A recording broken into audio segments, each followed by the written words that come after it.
Siwezi kuonekana sura. Huwezi kuonekana sura kwa nini? Sura zangu expensive. Sasa ni kutumia ngapi uoneshe sura yako hapa ndani? Milioni 50 vile. Ya Kenya ama USD ama wapi? Kenya. Milioni 50 kuonesha sura. 50 million. Kunguru. Mtu akisikia kunguru atakujua kunguru anafanya nini? Kunguru si just a content creator. Content creator. Yeah. That's a good word to use. Shaelewa. Na tuweza sema labda maisha yako, how was it, growing up? Was it easy ama sasa kuna kitu kimebadilika, labda umekuwa kwenye social media? Is there anything you gain ama is there something that ya ku benefit kuanzia maisha yako ulipoanzia mpaka sasa hivi? Nimefuatilia page yako sana. Na wewe kijana ni mchonganishi. Hiyo ndo kwa nini unapenda kupiganisha watu? Maana kwenye video zako zote nimeona ima ni watu wawili wako sana, ama ni uchanganishi, ama ni maswala ya kizushi. Je, hiyo ndo content yako ama kwa nini? Lengo lako ni lipi hapo? Hello everyone. We are finally here and welcome to the Abubakar Experience Talk Show. Na hii ndo talk show yangu ya kwanza ambao ninaanzia leo. Na leo niko na mgeni rasmi ambaye anaitwa Kunguru. Kabla sijam introduce, ningependa kusema tu this is my first podcast and I want to focus on having a lot of people kwenye podcast yangu tuweze kuzungumza tu kwenye based on our daily life, mambo tunayoishi, tunayoona, and yeah, hivyo so that we put our stories out there. Na sasa hivi nataka ni introduce ndugu yangu ama rafiki yangu ama mtu ambaye leo nitawa spend night time hapa kwenye podcast yangu. Kunguru, niambie. Mambo bro? Safi, vipi? Salama kabisa. Long time no see. Ningependa kumwambia tu welcome to my show man. Shukran sana, nimekaribia. It's an honor to have you here. Shaelewa. Thank you so much. So, ningependa kumwambia Kunguru. Ndio. Hiyo jina imetoka wapi? Jina?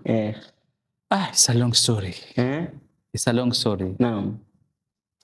Kama nilivyoeleza katika ile video nyingine kwamba nilimwona kunguru kule Mama Ngina. Naam.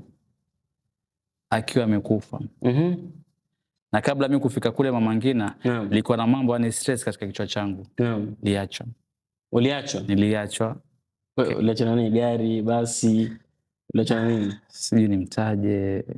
Hapa ndo maana ukiwa umekuja hapa kama ninavyosema uinaje na yani niliachwa na demu wangu. Okay, yeah. Demu wangu aliniacha. Hizo ndo nakusikia.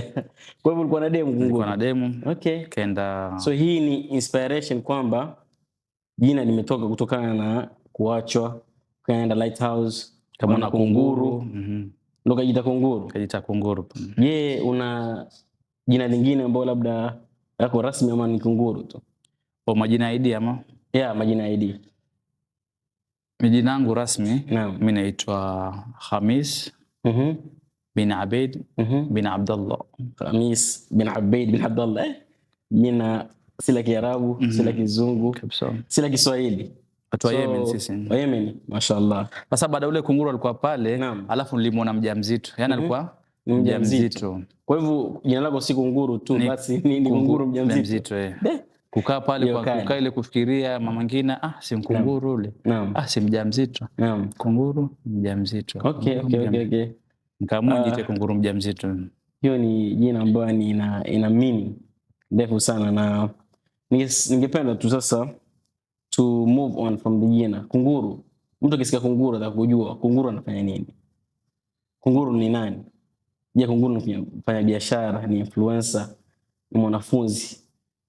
Ukitaka kutuambia Kunguru ni nani? Kunguru si ni mtu kawaida tu, mtu wa kufanya street interview. Okay. Yeah.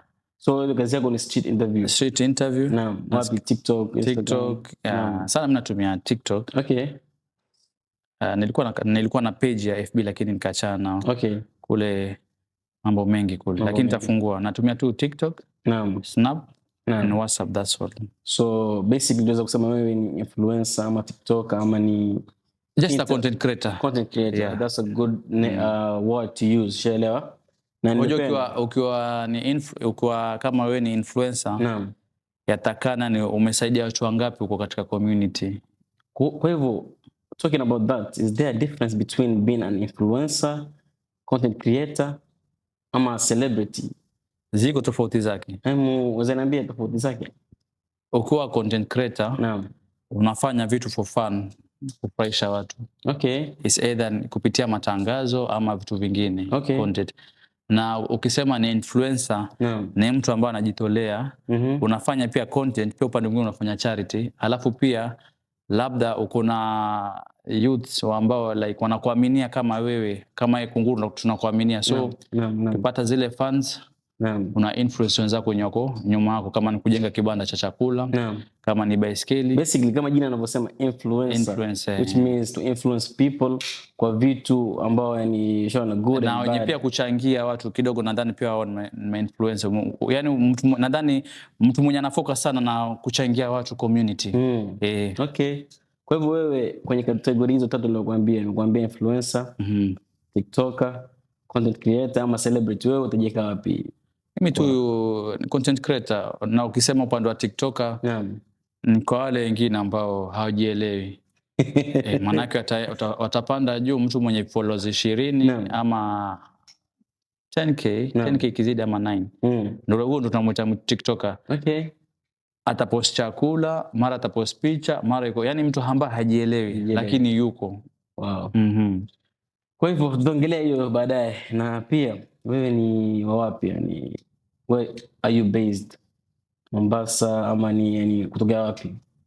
Nchi yako? Nchi. Naam. Mimi ni wa Mombasa. Mombasa. Umekuwa hapa. Born and raised in Mombasa. Okay. Na background yako labda skuli nini, how was it? Yani before you became whoever you are say, wewe unafanya nini? Before watu wajaanza kujua kama Kunguru ama ushaelewa ulikuwa wewe ni nani? Background sector primary, mimi nilisomea bara, been raised in Nakuru, Gilgil. Oh, okay, wow, that's good. Nisoma kule, kuna shule ambayo inaitwa Teresias Academy. So rule number 1, unafaa una discipline. Always discipline muhimu kwa mkubwa mdogo, because without discipline huwezi fika mahali, ushaelewa. Na kule tunajua kuna entertainment sana, mambo na sana ni mashairi, games, funky. Hivyo kamaliza kule primary, alafu secondary nikasoma shule ambayo inaitwa Nyali Integrated, ambayo iko karibu na pale Nyali Primary School. Wow. Ambapo sasa school ile imebadilishwa jina, inaitwa Miazi Integrated. Nice. Hapo ndo nimesoma secondary. Kwa mambo hayo kidogo unaniambia, tunaweza sema kwamba Kunguru is just a normal person who grew up in Mombasa, na tunaweza sema labda maisha yako, how was it, growing up? Was it easy ama sasa kuna kitu kimebadilika, labda umekuwa kwenye social media, is there anything you gain ama is there something that ya ku benefit kuanzia maisha yako ulipoanzia mpaka sasa hivi? Iko maana unajua wakati ule nilikuwa unajua mimi nimeanza lini katika hizo kazi, ama hujui Abubakar? I know you since 2017. Ile time ambayo tunaimba sisi na Pita Tuliimani. You was there. So nilikuwa nikiingia katika zile sector za videography and Yusuf Abdi pia, nikiingia katika zile acting na kina Yakub Abdalla. That's true. Ambapo nilikuwa katika ile station ya Africa TV Swahili. Nadhani kuna watu ambao wananijua. Kwa hivyo hii mask ulikuwa kuona kuanzia time ile ama sasa tu? Hii mask ni juzi, but kuna wale ambao wananijua kwamba huyu alikuwa akifanya kitu fulani. Wakati mimi naanza, kuna watu ambao walikuwa hawajulikani TikTok. Na sasa hii ndo my influencers wa Mombasa. Labda niseme kitu kimoja. Leo mimi nikimwona Kunguru nje pale without a mask, naweza nimjua ni nani? Unajua mimi labda naweza sema hata sikujui sasa, yani umekuja kwangu sikujui bila mask. Do people recognize you yani bila mask, ama hii ndo identity yako sasa?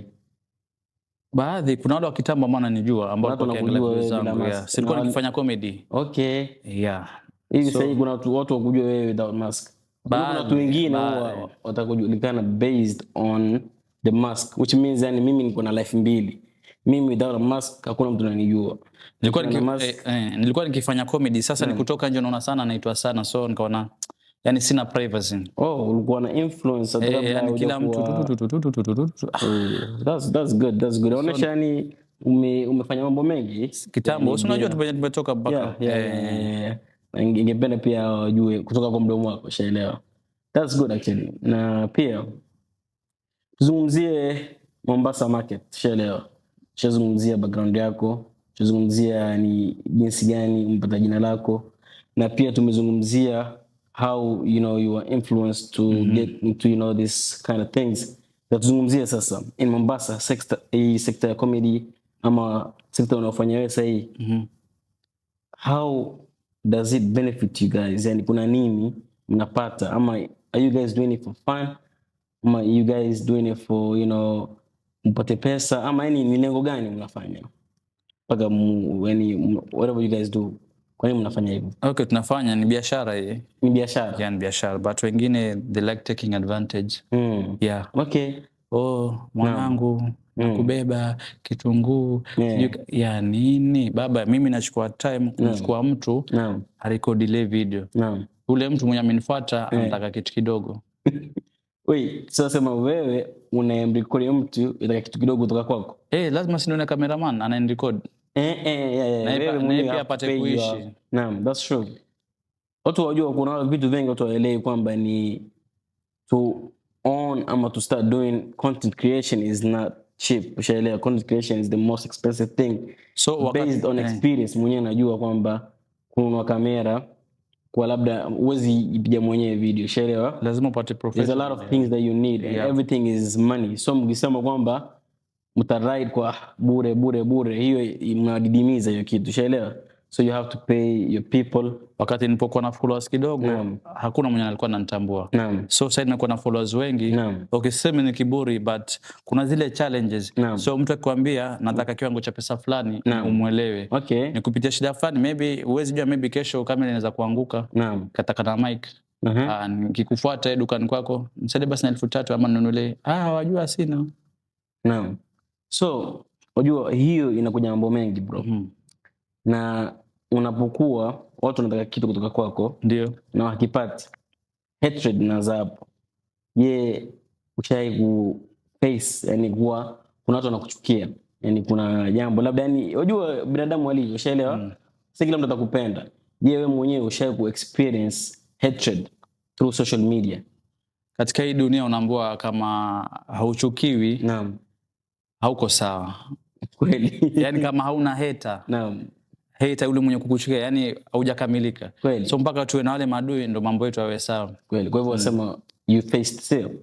And mbona wako na tunasalimiana nao kama kawaida tu na huwa labda how do you come overcome it? Unajua kuna watu wengine huwa depress.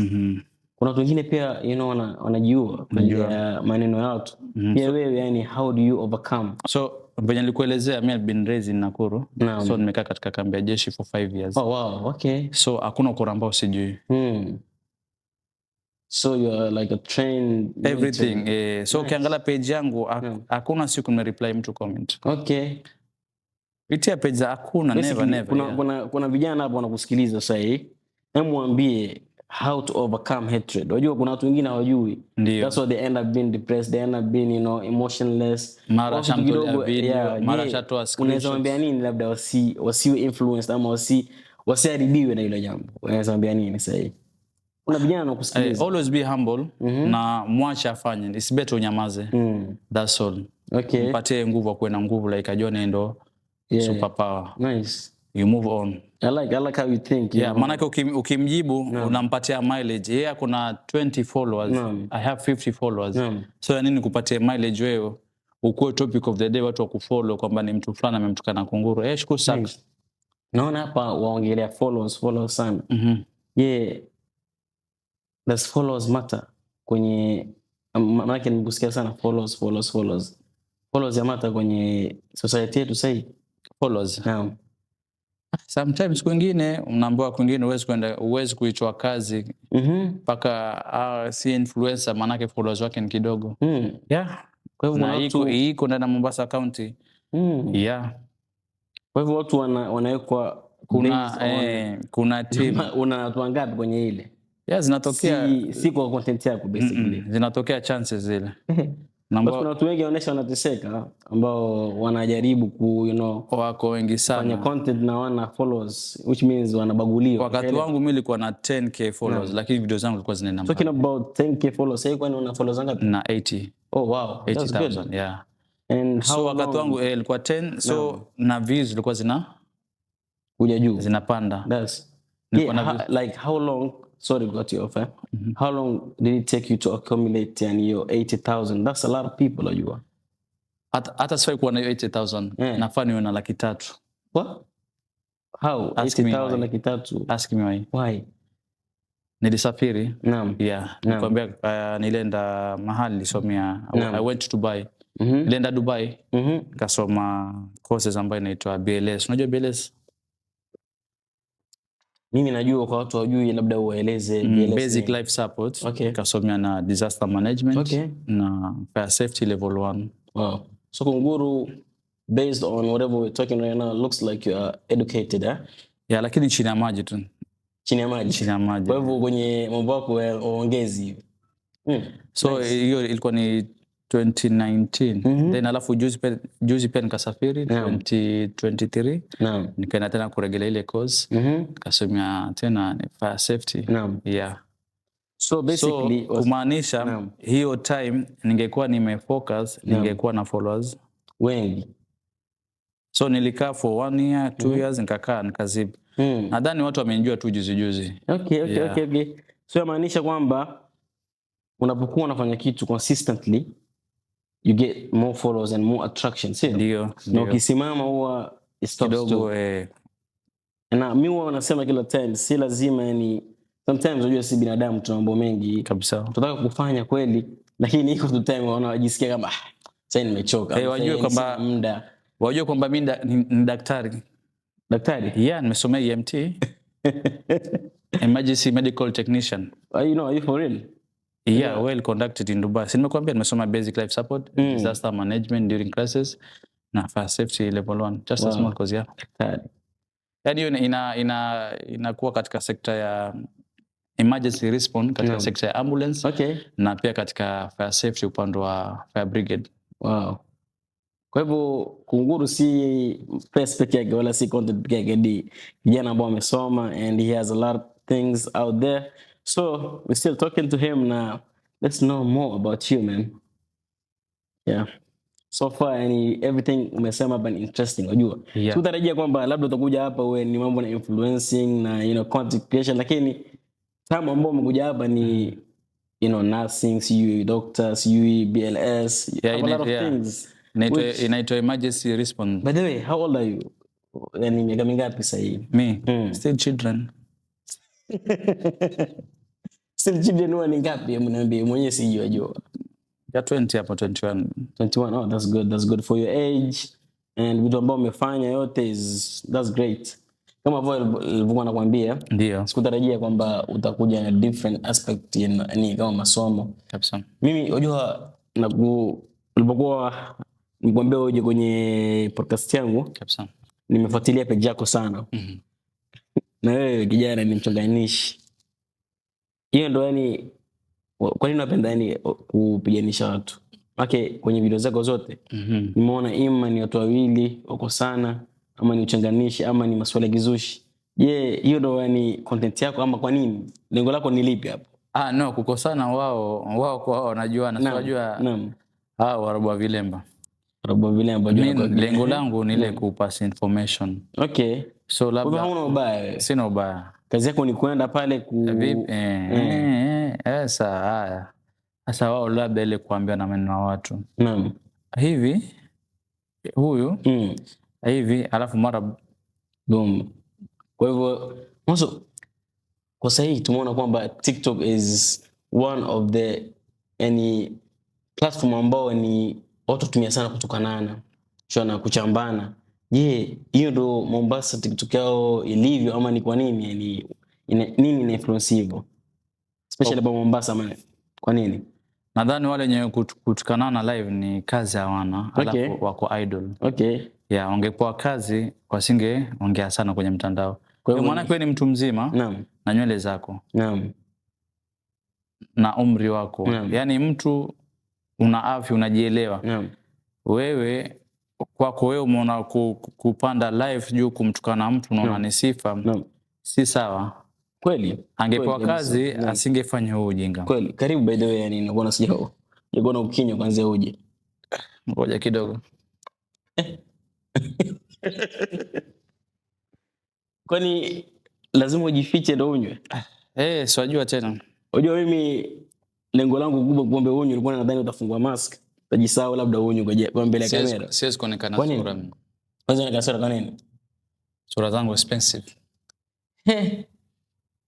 Sasa hii ni kutumia ngapi uoneshe sura yako hapa ndani? Unaweza kutumia pesa ngapi ili uoneshe sura yako kwa kamera? Milioni 50 vile. Ya Kenya ama USD ama wapi? Kenya. Milioni 50 kuonesha sura. 50 million. Aje nikufungue. Ngoja baka. 50 million. 50 million. 50 million yeah. We ndio uone sura yangu. Yaani sasa hivi nikupa acha nikwe 100k. Kidogo hiyo. 100k sasa hivi. Kidogo hiyo kama credit kwangu hiyo.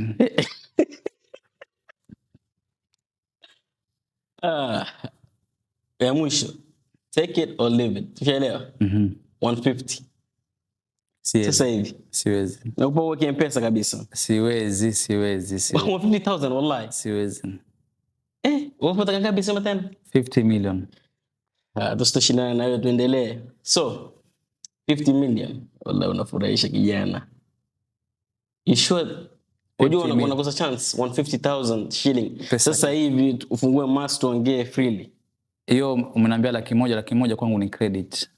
Hiyo 150 natumia kama si 150 shilingi 150,000 shillings Kenyan money. Pesa kidogo. Pesa kidogo sana kwangu. Wewe utaniambia siri unao, maana mask yako inaonyesha inakulipa kuliko tunavyofikiria sisi. Anyways, tuendelee mbele. So, Nguru, mbeleni pale tulipoanza kuongea wanaambia kwamba you are heartbroken, sio? So, sahi maybe kwenye relationship uko na mtu. My current status? Yeah.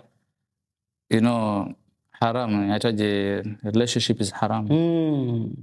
So ile ya kwanza ilikuwa ni halali, ilikuwa maoa? La. Kidogo shetani. Sasa uko sawa. Sasa kidogo sahihi hauna mtu yote. Natubu.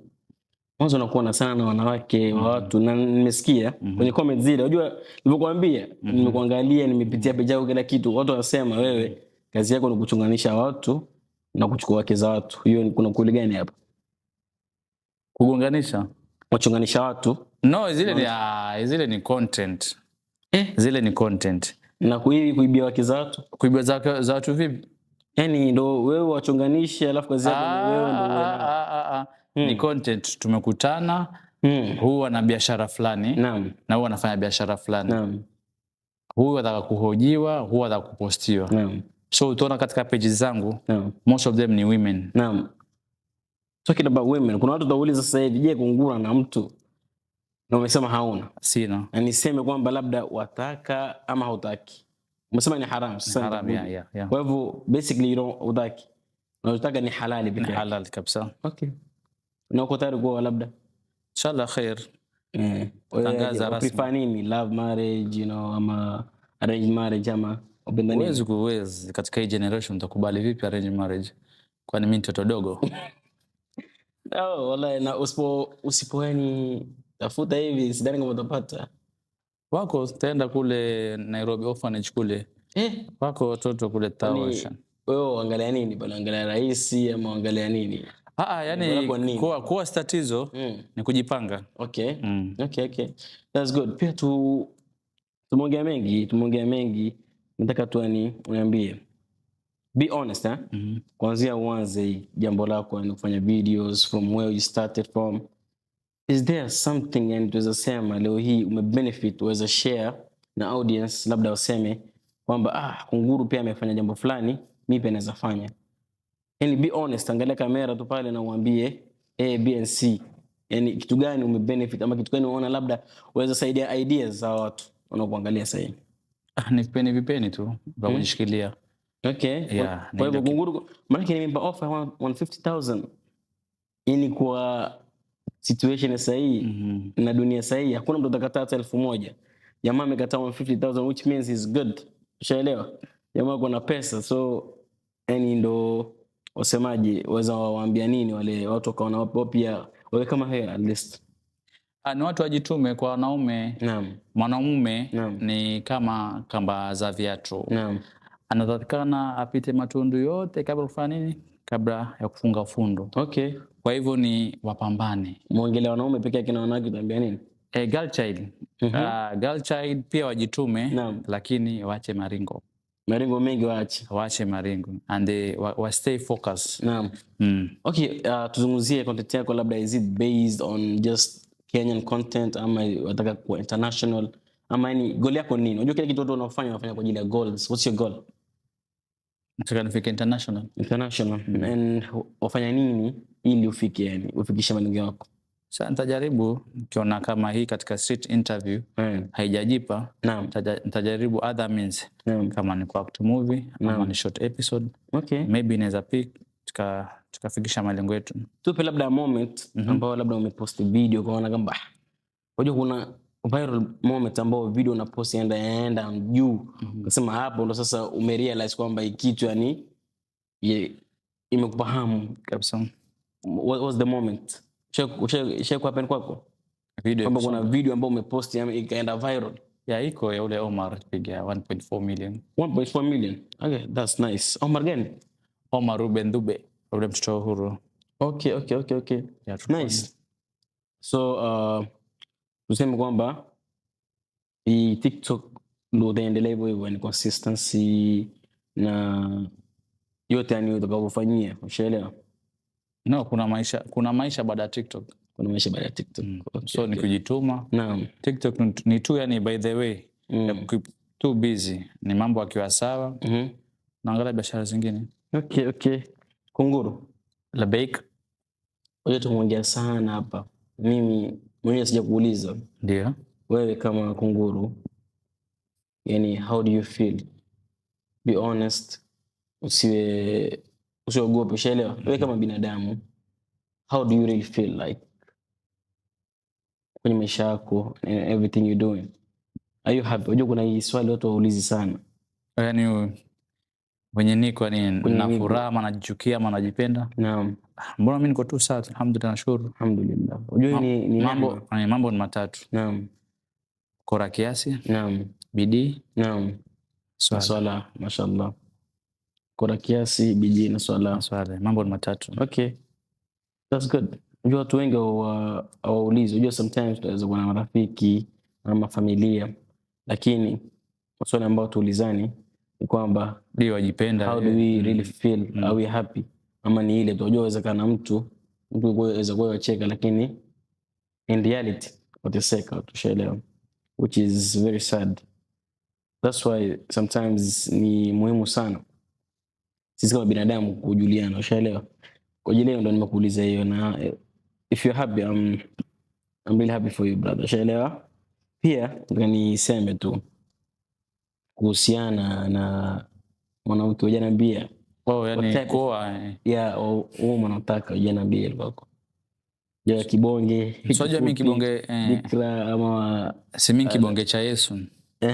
Si mimi kibonge cha Yesu. Naam. Sasa lazima nipate na kitufu mwenzangu. Okay. Nataka mtu kama wewe yani. Kitanda hiyo mtaivunja ambao kimweka hivi. Akineka hivi niambia namweka. Hiyo nao ni kali. Anyways, ndio hivyo. Tumeongea mengi sana hapa kwenye hii. Kuna kitu labda unajua napenda pia mimi niulize. Mara zingine usiulize sana. Mimi napenda niulize. Kuna kitu utakuniuliza, kuna kitu utakuniambia, ama kuna kitu utakuniadvise kama Kunguru yani. Ni changamoto gani yenye ulipitia wakati ulimfuata your to be? Maybe kuna zile restriction, baba mnoko ama mshamba ama wala sijatarajia kama utauliza swali. Najua utauliza swali kuhusu mambo na content creation, mambo na patia elimu kidogo, manake sahihi. Naam. Mimi nina 500,000, 300,000. Naam. Na nimeiona sambi safi ile. Naam. Nataka kumfuata lakini muda mnoko.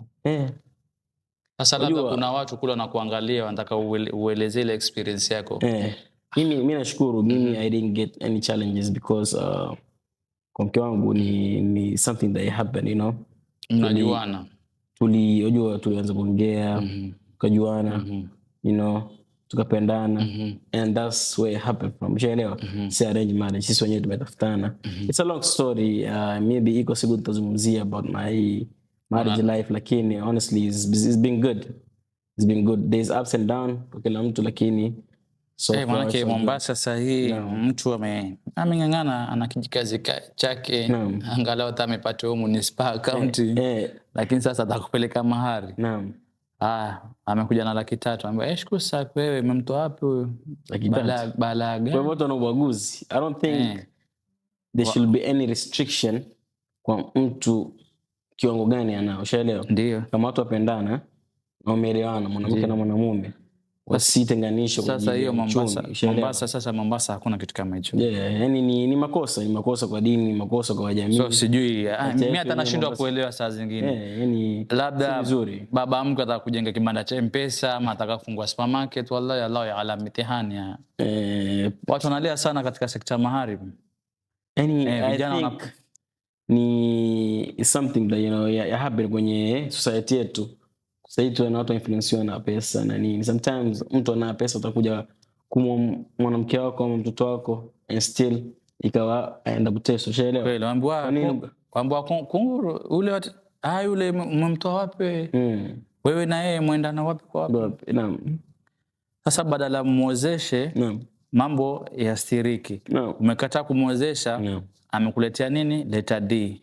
Ndio hivyo, yani baada hiyo ndo inakuwa force marriage sana, mpaka mtu mwenyewe toka nje afanya mambo utakapofanya.